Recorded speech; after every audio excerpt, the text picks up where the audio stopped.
Bonjour à tous et à toutes, je suis Sextine et chez MyFuture, vous le savez, notre but c'est de vous faire découvrir le monde professionnel. Alors aujourd'hui, je suis très contente, comme vous avez pu le voir dans le titre, eh bien oui, on va parler de train, du domaine ferroviaire, à l'initiative d'ailleurs de Futur en Train. Donc merci beaucoup à eux. Grâce à eux, on va pouvoir rencontrer des professionnels de ce secteur et vous l'avez compris ces dernières semaines, on en a rencontré quelques-uns et à chaque fois, on a plein de super anecdotes et de très beaux parcours. Alors aujourd'hui, avant de présenter notre professionnel du jour, je vous invite à regarder dans les commentaires. Il y a notamment la modération assurée par David. Merci beaucoup David. N'hésitez pas à lire un peu ses commentaires parce qu'il va venir vraiment résumer les choses les plus importantes qu'on va pouvoir aborder durant ce live. Il sera aussi là forcément pour vous répondre en même temps que moi parce que oui, je vais lire vos commentaires pour les faire passer aux professionnels d'aujourd'hui. Donc, n'hésitez pas, il n'y a pas de mauvaises questions. Au contraire, c'est toujours bien de pouvoir tous discuter. On le rappelle, le but, c'est vraiment que ce soit une discussion chill entre nous avec le professionnel. Donc, sentez-vous comme chez vous. D'ailleurs, j'en profite pour dire bonjour aux collèges qui nous ont rejoints. Donc, il y a le collège La Tour, du Mail dans le Val d'Oise, pardon, le Ver d'Oise n'existe pas encore. On a le collège Saint-Paul, Pierre Brosselet, Marcel Pagnol, Immaculée Conception, le collège Paul Duez, la région Grand Est, le CFPPA de Castelnaudary, le Paul Éluard et enfin UEMO en Haute-Garonne. Bon voilà, on a fait un peu le tour de la France. Donc, n'hésitez pas, si je n'ai pas cité le nom de votre établissement, à me le dire dans les commentaires. Je vois des bonjours de Maëlle. Bonjour Sextine, dit Lionel. Bienvenue à vous. En tout cas, j'ai très hâte de commencer ce live métier. Donc justement, qu'est-ce qu'on va voir aujourd'hui? Je vous propose de regarder le sommaire qui s'affiche tout de suite sur vos écrans. On va commencer par voir en quoi consiste le métier du professionnel d'aujourd'hui. On verra un cas concret pour vérifier si on a bien compris en quoi ça consiste. On verra son parcours, ce qu'il préfère et ce qu'il aime un peu moins dans son métier. Et on terminera avec ma slide préférée qui est clichés et anecdotes. Voilà, sans plus attendre, je vous propose qu'on rencontre Alfonso qui du coup est là pour parler de son métier. Comment est-ce que ça va? Bonjour, ça va très bien. Merci de ce live, de m'avoir rencontré. Avec plaisir, merci à toi aussi. Donc alors bon, tu nous spoil un petit peu, derrière toi on voit un train, un train rouge. Alors qu'est-ce que c'est que ce train rouge? Alors c'est une rame Frecciarossa, c'est une rame TGV de train à grande vitesse, rame italienne et qui fait des parcours en grande vitesse en Italie, un peu partout en Italie, et depuis 2 ans en France aussi, entre Paris et Modane, la frontière entre la France et l'Italie, et pour continuer vers Turin et Milan. Et notamment, maintenant, on fait des allers-retours entre Paris et Lyon. Lyon-Pardieu, Lyon-Perrache. Du coup, on fait 5 allers-retours par jour. Et voilà, du coup, c'est des trains. C'est vrai que j'ai été surprise parce que le mois dernier, j'ai dû me rendre à Lyon et effectivement, c'était assuré par Trenitalia. Donc, ça m'a fait très bizarre de monter dans le TGV rouge parce que du coup, c'est assez différent de nos TGV français au final. Il y a quand même des choses qui changent. Oui, c'est vrai. Ils ont le design dedans, il y a des fauteuils en cuir. Il a une première classe très spacieuse avec une salle business. Il y a un bar dans le café très bon. Voilà.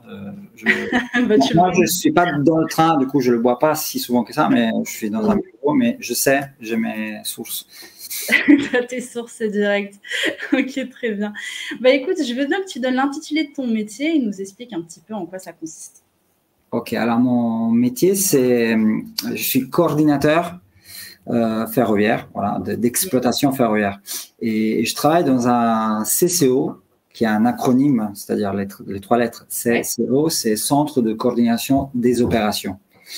Du coup, en gros, je coordonne, comme dit le nom. J'essaie de mettre en relation tous les agents et les prestataires, toutes les personnes, en gros, qui travaillent afin que les trains roulent, voilà, qu'ils soient propres, qu'ils soient à l'heure, qu'ils soient disponibles, voilà, parce que on a plusieurs rames, c'est-à-dire les trains. Wagons. Voilà, les wagons, disons, le Oui. Comment dire, le dragon, disons, la machine pour faire plusieurs circulations. Du coup, il faut savoir laquelle est plus apte, plus prête dans le dépôt. Mais du coup, le noyau du métier, c'est de faire parler toutes ces personnes qui ne peuvent pas se rejoindre facilement. Du coup, avoir tous les infos qui ont tendance à s'éparpiller. Toutes les réunir. D'accord. Mais alors, du coup, c'est un poste à responsabilité, si je comprends bien. Est-ce que c'est pas stressant? Non, bah, on pourrait avoir sa responsabilité, mais c'est très bien encadré. Du coup, on n'est jamais laissé tout seul dans la jungle. Tu es très bien entouré, tu as une hiérarchie, tu as des astreintes tout le temps. Du coup, dès qu'une situation perturbée se présente, tu as tout de suite l'aide de d'autres personnes qui interviennent, que tu peux appeler à n'importe quelle heure du jour et de la nuit. Toutes les personnes que tu coordonnes sont très préparées. Du coup, tu parles pas avec je sais pas, des inconnus à qui il faut tout dire. C'est des personnes qui ont des professionnels. Du coup, en réalité, la grande responsabilité est partagée.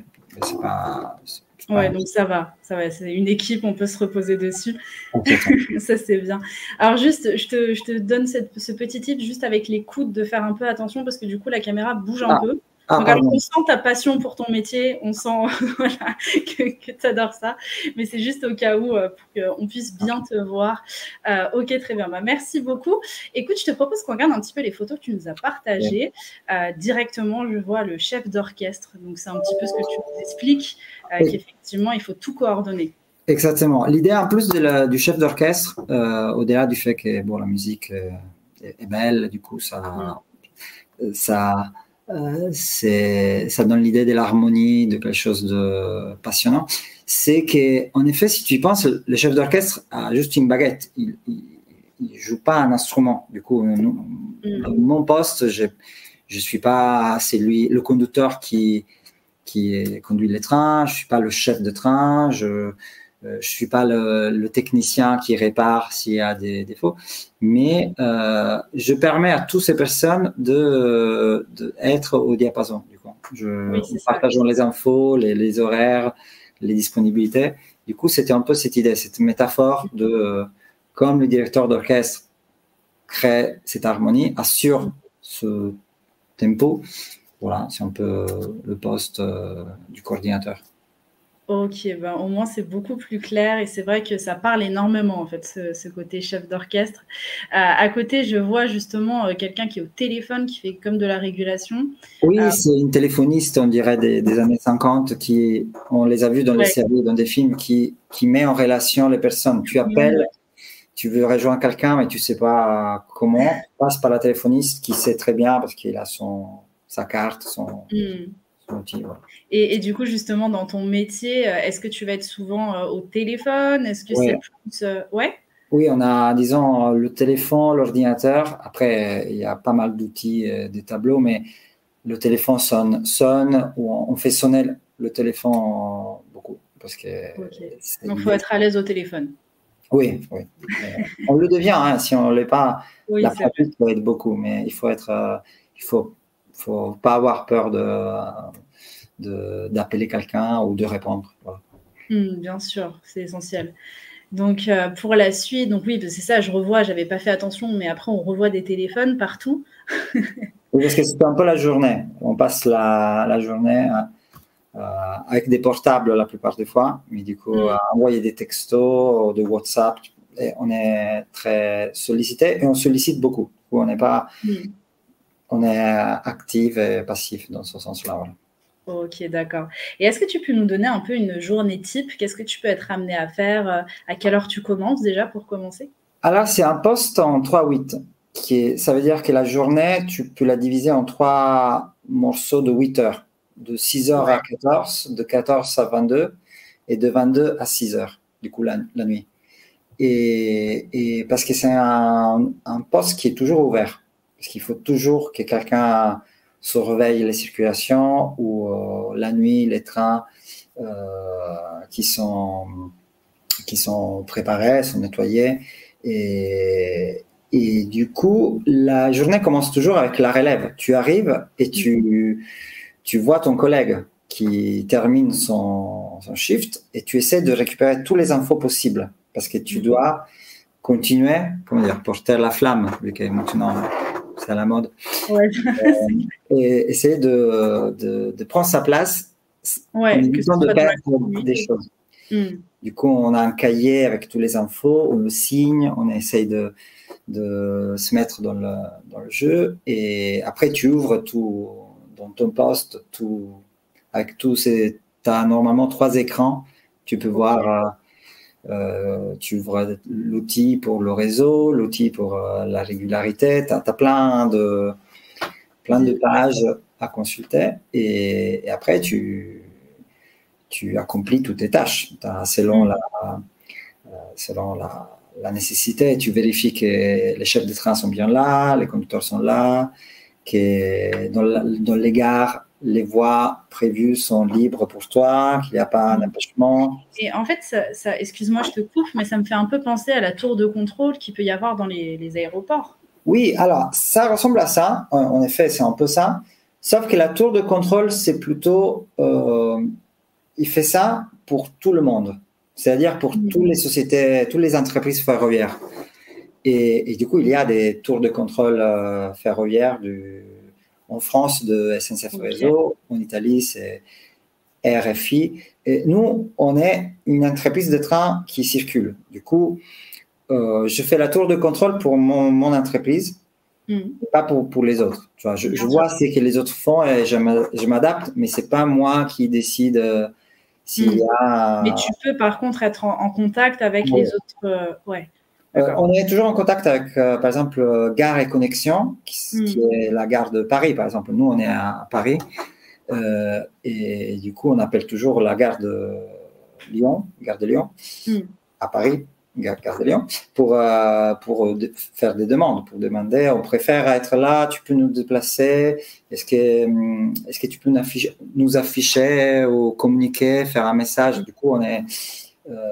mais oui, la tour de contrôle, c'est pertinent comme image, mais pour nous, pour nos rames, nos agents, nos passagers.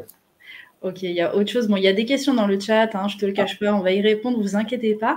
Mais là, tant que je suis sur ma lancée, qu'est-ce que je voulais dire? Si oui, au niveau de où tu travailles, tu dis que tu es basé à Paris. Est-ce que via ton travail, tu peux être amené à parfois voyager, pourquoi pas retourner en Italie, de l'autre côté du train, par exemple?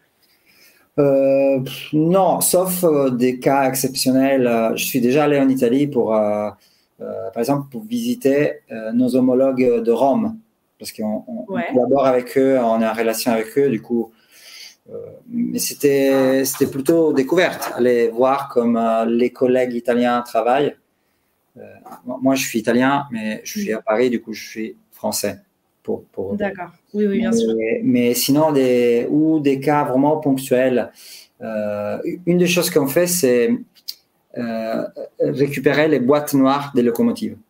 D'accord, donc comme dans les avions, encore une fois, c'est la petite boîte qui permet d'avoir toutes les manœuvres qui ont été faites. Oui, les freinages, les excès de vitesse, savoir ce qui se passait. Ça, je ne savais pas que ça se faisait dans les trains. Oui, on le fait parce que on surveille quand même, et tout très surveillé, heureusement, archivé, parce que les conducteurs sont des professionnels qui sont pas mal suivis à niveau médical, à niveau psychologique, et on vérifie tous les 15 jours s'ils ont bien conduit, s'ils ont fait des erreurs, comme ça, leurs responsables peuvent en débriefer avec eux pour conduire encore mieux. Mais du coup, on peut faire, voilà, le responsable, il ne peut pas le savoir vraiment si le coordinateur n'est pas parti récupérer la boîte noire. La vider, à traiter les données. Du coup, toujours le lien entre, dans ces cas-là, le train et un responsable de sécurité qui connaît toutes les règles, qui peut savoir si quelque chose a été fait bien ou pas bien. Mais du coup, non, nous, on est basé à Paris. Du coup, là, quasiment tout le temps, on reste à Paris, on reste en gare. Et parfois, on va à quai pour voir que tout se passe bien, pour retirer les boîtes noires, pour donner des infos je sais pas, des Ouais. Oui, bien sûr. réels, ponctuels, voilà. Mais du coup, Ouais. on habite la gare. On est dans Oui, il y a plein de choses à faire. Ok, bah écoute, je te propose qu'on réponde un petit peu aux questions qui sont arrivées dans le chat. Alors, il y a Maëlle déjà qui commence, qui te dit tout de suite, est-ce que c'est fatigant?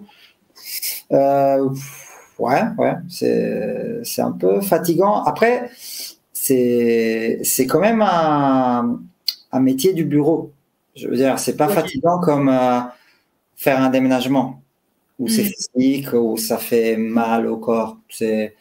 Si tu fais attention à comment tu t'installes, tu fais des petites pauses, comment dire, si tu essaies d'avoir un style de vie sain à côté, ça fait gérable. Si tu n'as pas dormi et tu vas travailler sans avoir dormi, effectivement, ouais, on va pas être productif.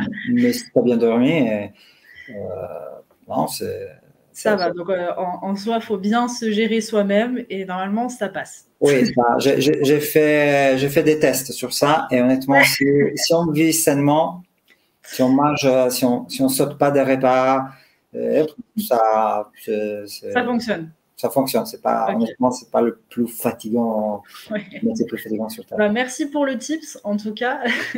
Du coup, te faire attention. Mangez bien. Dormez et mangez bien. Quelle sagesse, hein. Donc, en autre commentaire, on a Lionel qui te demande combien êtes-vous dans votre équipe? Ah, très bien. Dans notre équipe, c'est un peu variable parce qu'on a actuellement on est 7. Voilà, on est 7, mais après, bon, il y a des petits degrés. Disons, on est, oui, disons, c'est ça. 7, c'est parce on vient d'avoir, on a eu un départ, mais on a eu tout de suite après une embauche. Du coup, on a eu une petite période où on était un peu moins, mais là, ils ont. D'accord. Et sur les 7 personnes, est-ce qu'il y a des personnes qui sont au même poste que toi ou non, tu es vraiment la personne plus qui coordonne tout le monde? Ah non, mais alors c'est intéressant parce que moi, je parlais plutôt du CCO, c'est-à-dire du coordinateur.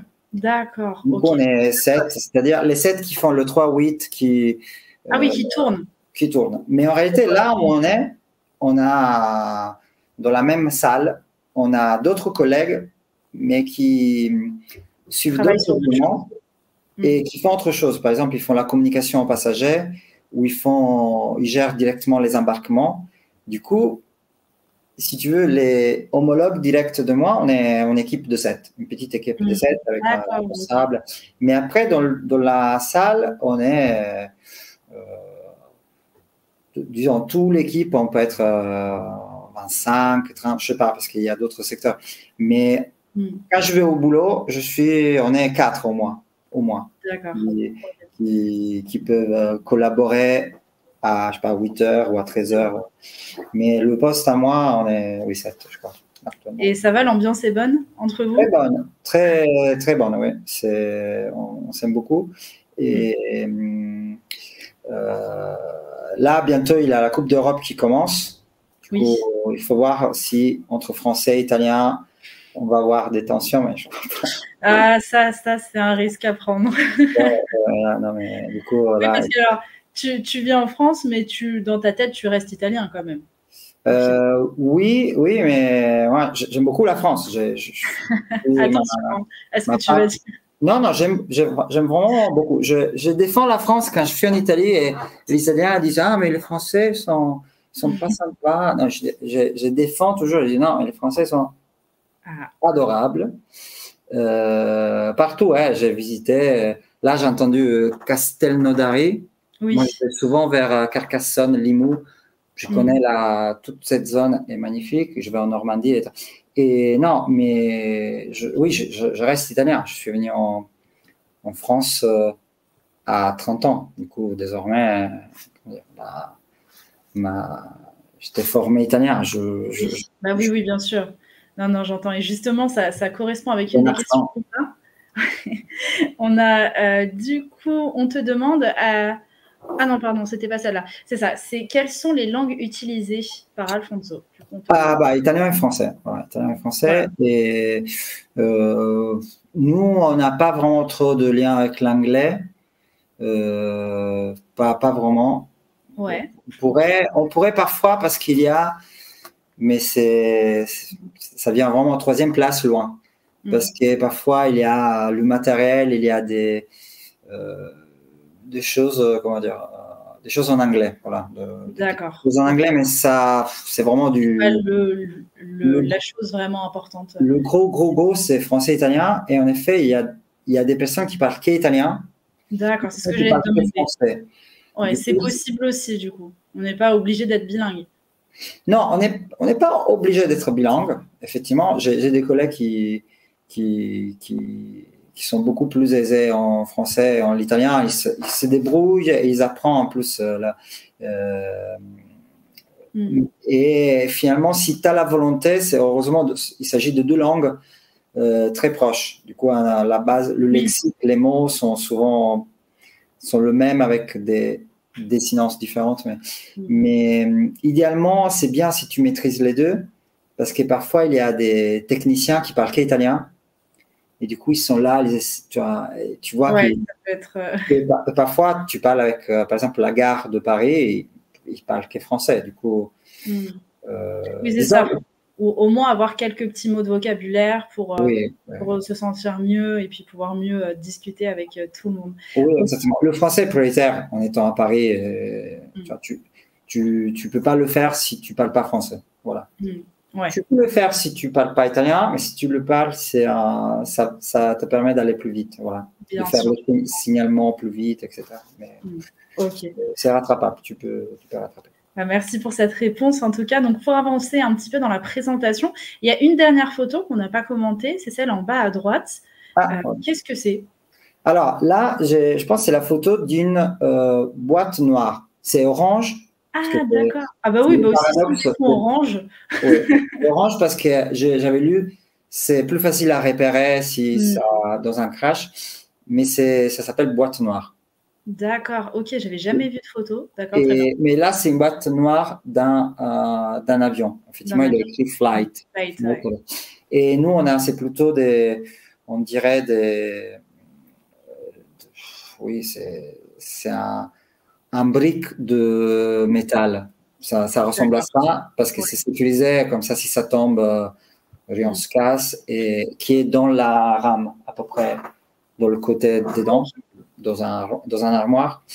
Et c'est une des tâches les plus, comme tu disais, sécurité, les plus. Oui, pour la sécurité. Parce que c'est important d'être sûr Bien sûr. que tout s'est bien passé, tous les 10 jours, 10, 15 jours, on les retire. Voilà, du coup, la journée passe au téléphone, à l'ordinateur et avec ces outils.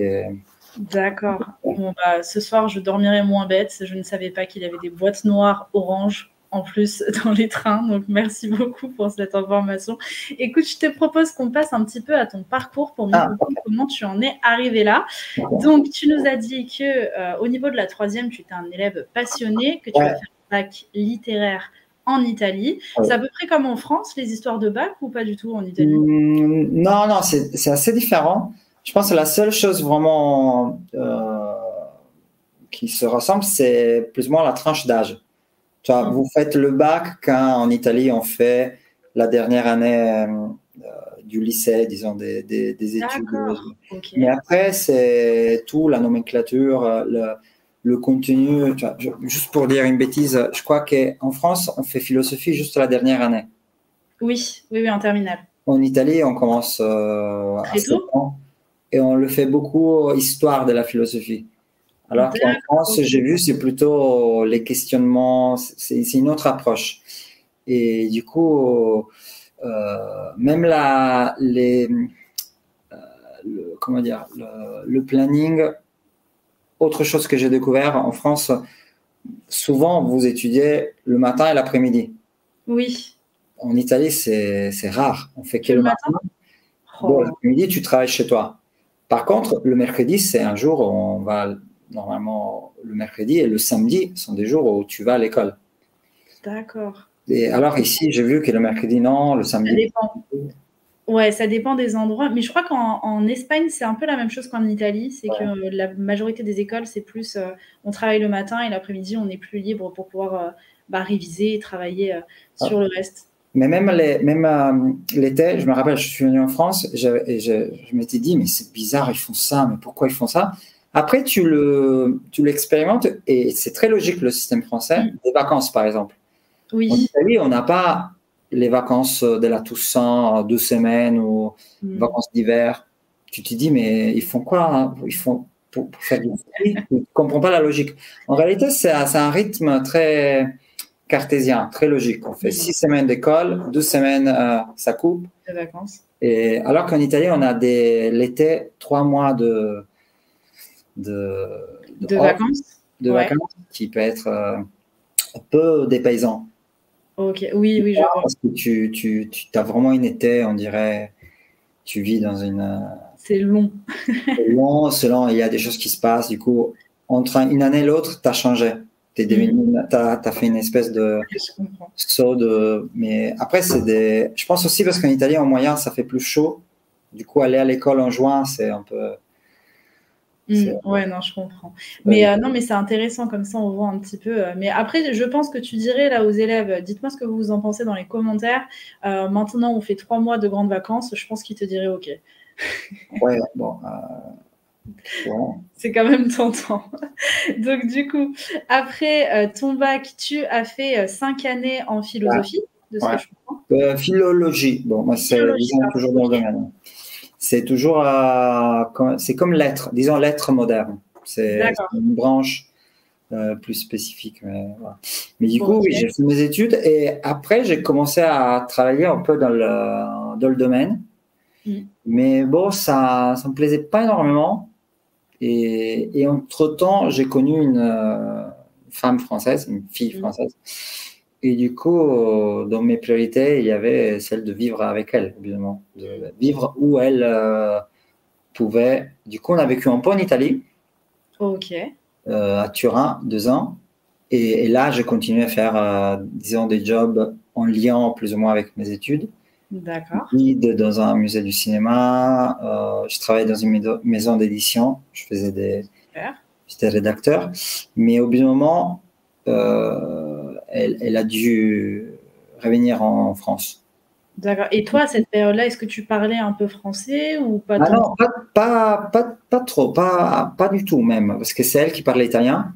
Mm. Du coup, j'aurais pu me lancer, mais en réalité, j'avais pas la nécessité. En Mm, plus, je comprends. elle adorait parler italien. Probablement, elle était avec moi pour améliorer son C'est italien. ça. Je pense que c'est pour ça qu'elle t'a choisi. En fait. Disons, dans la liste c'était Mm. la première. Et je dois dire qu'elle est devenue très forte en italien, grâce à moi aussi, parce que je corrigeais, j'étais très. C'est un long travail aussi, c'est vrai. C'est bien de le notifier. Voilà, j'avais fait des études voilà, qui étaient plus ou moins dans cette. Bon, en tout cas, après, du coup, on est venu en France. Je parlais pas français et j'étais un peu perdu. Du coup, je me suis adapté. Je suis arrivé à Paris et j'ai cherché du boulot pour vivre. Du coup, j'ai fait un peu pas mal de choses. J'ai fait des cours dans des écoles.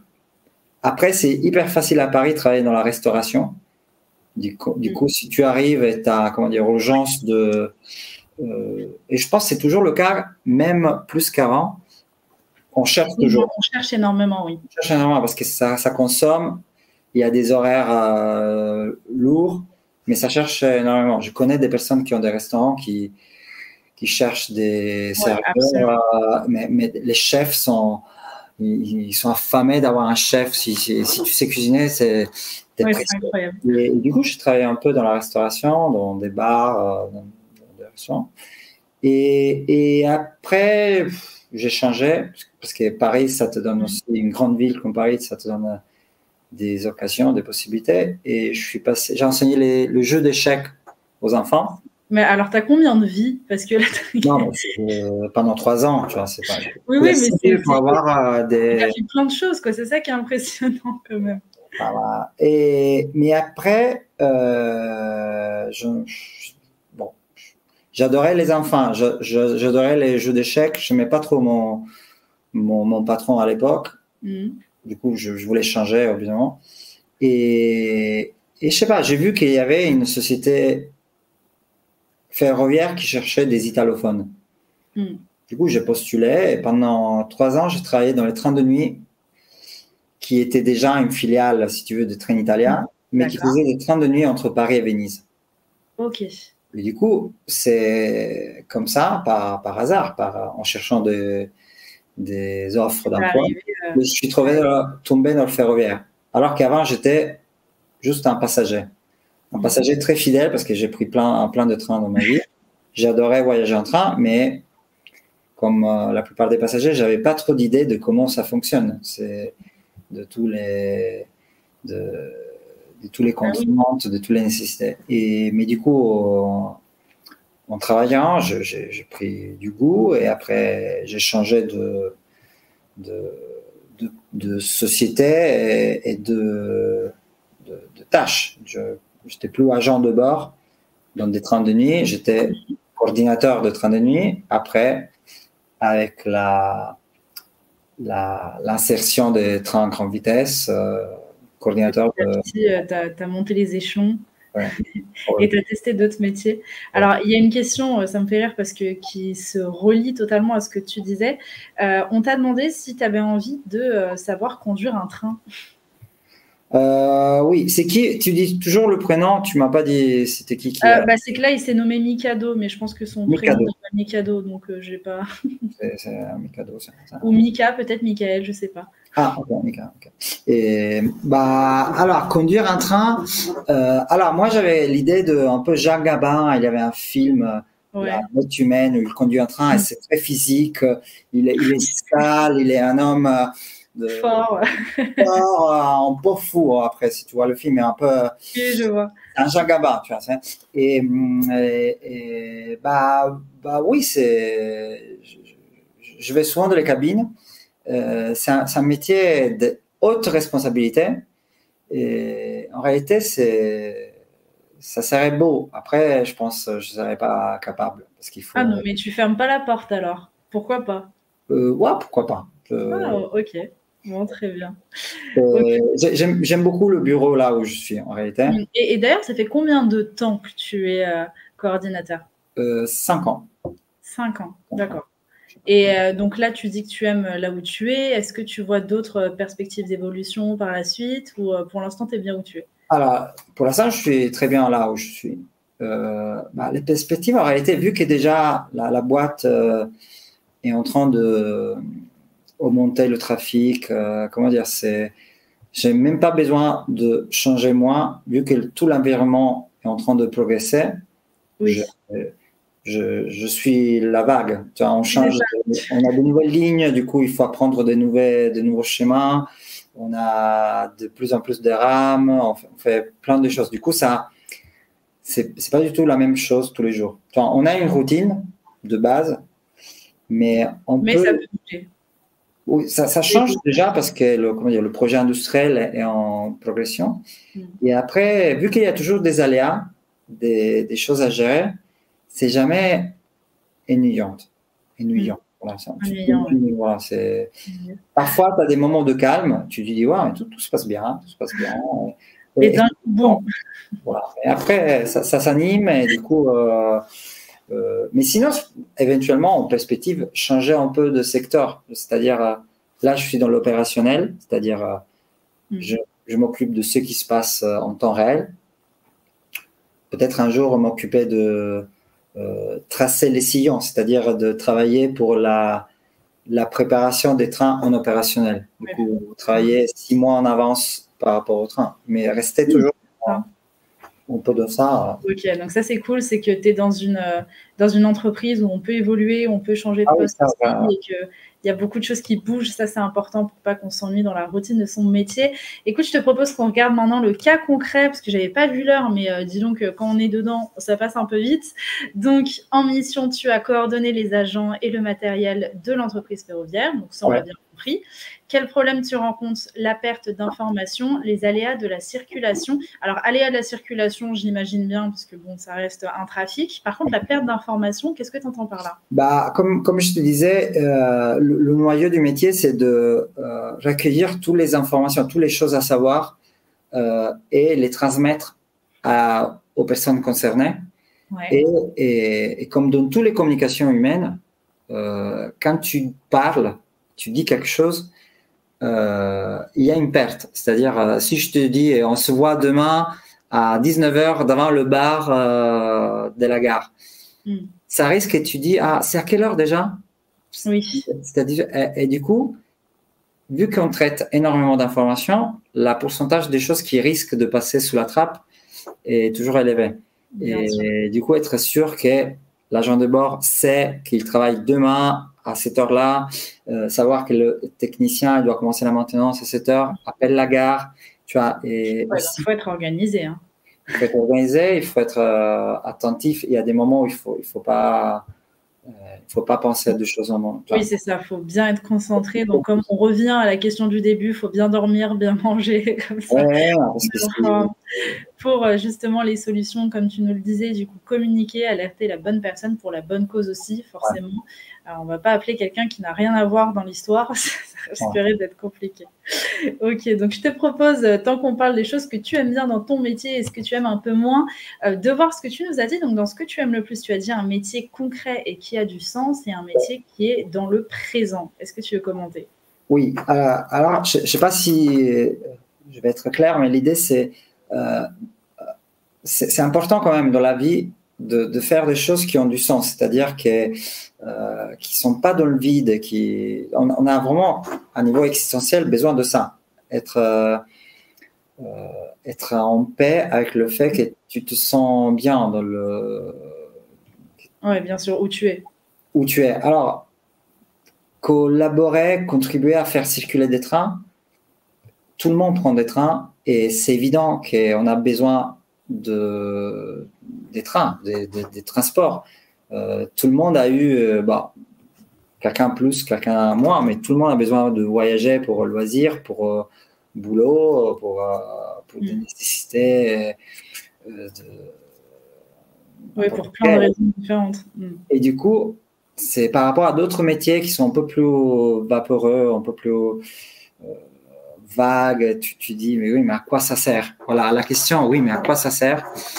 Qui est parfois une question bête, parce qu'il y a même des choses qui ne servent pas à quelque chose. La musique, à quoi ça sert? La musique, ça remplit l'esprit, c'est fondamental, mais ce n'est pas concrètement nécessaire, si tu veux. Or, les trains, c'est du concret. On a besoin des trains, il faut qu'ils soient à l'heure, plus de trains possible pour permettre aux personnes de se rejoindre et de se déplacer. Et ça me plaît beaucoup. Ça me soutient. Et dans le présent, dans le sens, t'es pas perdu à penser, oui, je fais un projet, d'ici 3 ans, je vais investir pour continuer à faire des choses perdues dans le passé, du coup, qui deviennent un peu floues. Là, dans le présent, du coup, dans la réalité des choses. Alors, il faut maintenant sortir la rame, maintenant appeler cette personne. Et du coup, c'est ce présent croustillant qui me plaît parce que c'est plus vital, c'est moins flou. C'est ça. Et puis justement, c'est aussi ce qui te déplaît un peu plus parce que des fois, on peut être submergé, comme tu dis, par toutes les missions qui tombent dessus. Comment tu gères ça? Il faut prioriser. Il faut savoir qu'on est humain, on n'est pas ni robot ni divin, je veux dire. On est exposé à l'erreur, on est exposé à des défauts, je veux dire. Je ne peux pas appeler 2 personnes en même temps. C'est normal, on apprend. L'avantage des erreurs, les erreurs ne sont pas si méchants que ça, parce qu'une erreur, ça apprend. Tu vois, c'est une occasion d'apprendre. C'est une occasion d'or d'apprendre. Du coup, je me dis, quand je fais une erreur, très intéressant, très bien. Comme ça, je le ferai plus. Je le ferai pas dans un cas plus urgent ou plus important. Du coup, être un peu pas trop sévère, être de bonne volonté, mais pas. Oui, pas miser toute sa vie sur une erreur, quoi. Oui, non, parce que c'est lourd et ça t'améliore pas vraiment. Il faut juste être content d'être bon. Du coup, tu as envie de le faire bien. Et du coup, prioriser, savoir que si tu as passé 10 coups d'appel, commencer par celui qui t'autorise les autres et pas faire les choses chaotiquement au hasard, ne pas paniquer parce que tout est structuré pour être bien en sécurité. Et voilà. Mais effectivement, quand tout le monde t'appelle, parce que tout le monde est dans le besoin, j'ai le téléphone qui sonne. Ouais, c'est stressant. Ça suffit. Je comprends. Et dans ce que tu aimes le moins, tu parlais des horaires. Donc, du coup, c'est 3-8, c'est ça que tu m'expliquais? C'est 3-8 parce qu'effectivement, ça décale un peu. Du coup, c'est un peu toujours comme si tu avais un jet lag, tu as un décalage horaire. Oui. Et moi, à la base, j'aime beaucoup dormir et rêver, etc. Du coup, me réveiller très tôt le matin pour aller au boulot, c'est pas... Ouais, c'est pas forcément ce qu'on préfère. Pas. Mais une fois que tu as pris l'habitude, c'est pas un traumatisme. C'est pas traumatique. Tu t'habitues, tu le sais, tu le prépares. Je veux dire, si je dois me lever à 5 heures, je me couche pas à 2 heures du matin. Ouais. Là, encore une fois, on essaie de s'organiser à l'avance. Voilà, si je suis attentif, on sort. Mais les horaires, c'est pas seulement le sommeil. T'es un peu décalé par rapport à d'autres personnes qui travaillent dans les bureaux. Du coup, parfois, des dîners, tu peux pas aller au dîner parce que tu travailles le soir ou des choses comme ça. Mais c'était juste pour remplir la case que j'aime le moins. Ok. Bah, merci en tout cas. Je te propose qu'on passe à l'anecdote. Alors, elle est longue, mais je vais peut-être lire juste le début et je te laisse l'expliquer après. Ce sera peut-être mieux avec tes mots. Mais du coup, un jour, un veau s'est échappé de son enclos et s'est retrouvé sur la voie. Alors, qu'est-ce qui s'est passé? Bah, tu sais, le train traverse des zones rurales. Oui. Hein, et une des choses les plus importantes, c'est faire attention à que la voie soit libre. Il ne faut pas que des gens traversent ou des arbres, une fois tombés, empêchent le passage. Et ce jour-là, il y avait effectivement un veau, on avait constaté après. On pensait une bâche, mais c'était un veau qui s'est échappé et qui sabotait le passage. Il s'était mis sur les voies et du coup, le train était... Tu peux pas passer. Ah oui, bah bien sûr, il faut s'arrêter. Tu imagines, tu es dans le train roule, au bout d'un moment, il s'arrête. Du coup, tu dis, qu'est-ce qui se passe? Il s'arrête en voie. Est-ce que quelque chose ne va pas? Il s'est cassé, alors qu'on s'est renseigné, on a informé tout de suite les agents de bord qui ont dû faire des annonces qui étaient un peu ridicules, parce qu'ils disaient, désolé, on est arrêté parce qu'il y a un veau, et il y a des passagers qui ont dit, quoi? Et après, elle est partie en rigolade, parce que du coup, il voulait savoir si le propriétaire avait récupéré le veau, s'il avait puni le veau, c'est une histoire. Mais c'est typiquement une aléa de la sécurité. On a eu un retard même pas un quart d'heure. C'était pas méchant, mais quand mais ça reste quand même quelque chose. Oui, tu dis, mais ça s'est bien passé grâce aussi au fait que les agents de bord, ils ne peuvent pas savoir. Ils sont dans le train, ils voient les passagers, mais ils ne savent pas ce qui se passe autour. La bonne communication avec eux a permis que tout se règle facilement et qu'il n'y ait pas un trop grand retard. Parce qu'en soi, un retard d'un quart d'heure pour un veau en plein milieu des voies, je trouve que ça va. Non, ça va. Heureusement, le propriétaire était bien décidé à récupérer son. Oui, bah, j'imagine. C'est pas tous les jours qu'on doit se faire appeler, dire qu'il y a un de nos animaux qui est sur la voie ferrée. Un bon souvenir en tout cas. Bah, écoute, merci beaucoup. Alors, j'avais une dernière question. Du coup, vu ton métier, est-ce que c'est possible que, parce que là, tu es basé à Paris, mais est-ce que c'est possible qu'un jour, je ne sais pas, tu décides d'aller vivre vers Montpellier, mettons, est-ce que tu pourrais décider de travailler sur une autre ligne, et peut-être pas forcément une ligne qui touche à l'Italie? Oui, oui, pourquoi pas. C'est un monde, j'ai constaté, il y a pas mal de mobilité. C'est pas, Ouais. t'es pas, parfois, par exemple, quand tu es professeur de l'éducation nationale, tu restes, c'est un métier excellent, très noble, c'est ta mission. Tu peux changer d'établissement scolaire, mais tu restes prof, tu as gagné un concours. Là, c'est plutôt, il y a de la mobilité. Même, j'ai eu des collègues qui ont changé de domaine, mais j'ai eu des collègues qui ont changé de boîte ferroviaire. Nous, on a des collègues qui viennent de la SNCF. Et du coup, pourquoi pas? Idéalement, il y a une partie de moi qui aimerait revenir en Italie. Du coup, faire ça à Rome. Ok. Mais vu que ma femme est française et quand même, je l'aime comme à l'époque du Turin, je vais. Ça, c'est beau, c'est le sacrifice. C'est beau. Il y a pire comme sacrifice. Hein. J'habite en France, on mange bien, tout est beau, il y a des musées. Je veux dire, ça aurait pu être pire. Mais non, du coup, oui, il y a des nouvelles lignes qui s'ouvrent. Du coup, peut-être qu'il y aura des postes similaires aux miens à Lyon ou à Marseille, je sais pas. Mais actuellement, Paris reste, on a la base. reste plus pratique. Voilà, c'est le siège est à Paris. C'est pratique qu'il soit à Paris. Après, bon, désormais, c'est un peu ma ville aussi. Ça fait 2 ans que j'y habite. Du coup, Oui, petit à petit, tu prends tes repères. Ouais. C'est bien. Bah, écoute, dans le chat, il y a Lionel qui réagit vis-à-vis de l'anecdote du veau qui dit trop drôle. Donc, tu as pu faire rire certaines personnes dans le chat. Donc, ça, c'est cool. Bah, écoute, merci beaucoup. Est-ce que tu as un dernier mot à faire passer aux jeunes avant qu'on conclue ce live? Alors, à nouveau, c'est une sagesse très banale.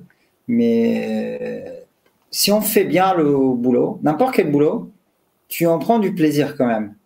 Il y a cette idée-là. C'est évidemment, il y a des boulots. Tout le monde aurait. Je suis un Italien né dans les années 80. J'aurais voulu être footballeur. Comme je n'étais pas doué. Ah, c'est bien aussi. Gardien tout de suite. Ils m'ont mis dès l'école primaire et ils dit toi, reste derrière et c'est bon.